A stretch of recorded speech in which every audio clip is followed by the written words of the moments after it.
What happens when the smallest voice in court becomes the most dangerous to a liar?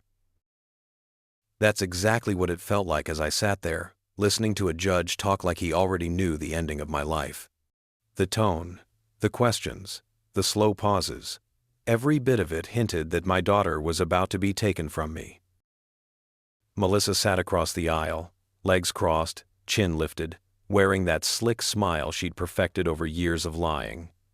Her attorney leaned toward her, whispering like they'd rehearsed this victory weeks ago. I stayed still, calm, controlled. Outside, anyway. Inside, something cold was shifting, grinding like steel. I'd let it grow for months, feeding it with every piece of truth I collected in secret. Then something happened I didn't expect. Not today, not like this. Emily stood up from the front row, 14 years old, small voice, big courage.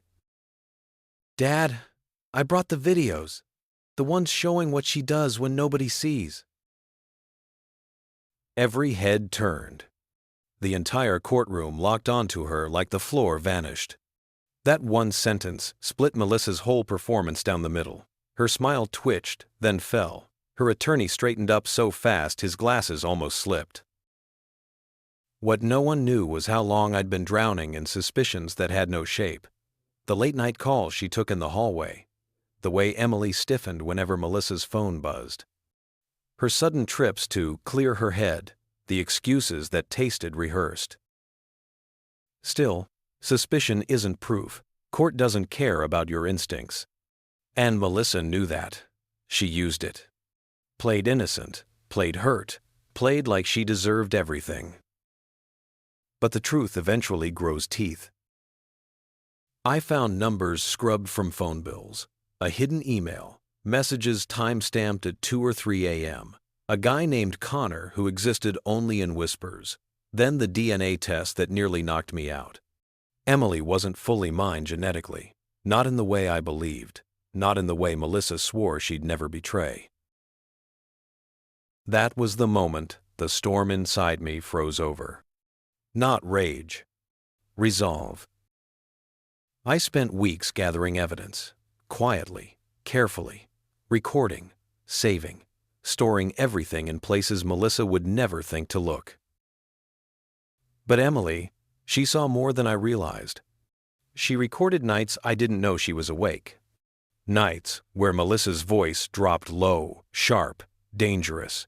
Threats, screaming, manipulation, blame, words no child should ever hear from their own mother.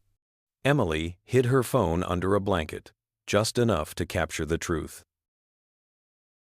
When she walked that USB to the judge, I swear the air changed. Even the judge leaned forward. The video flickered onto the courtroom screen. Melissa's voice, clear as day, cutting through that room like a blade. Her rage, her cruelty. The way she shoved responsibility onto Emily, twisting every mistake into a weapon. No one moved, no one blinked. Melissa's face went white. Her attorney opened his mouth, closed it, opened it again. The judge's jaw tightened, eyes narrowing with every second of footage. This changes everything. Custody flipped. Just like that. All the fake tears, all the sweet performances, all the lies she built her case on gone in under 5 minutes of truth. I didn't celebrate. There was nothing to celebrate. Winning after that kind of betrayal doesn't feel like victory. It feels like standing in the remains of something that should have been a home. But Emily walked out beside me, lighter, shoulders not so tense, like she could finally breathe again. That mattered more than any ruling. Melissa didn't look at us as we passed her. She just stared at her hands, silent, small for the first time in her life. She wasn't the victim she pretended to be.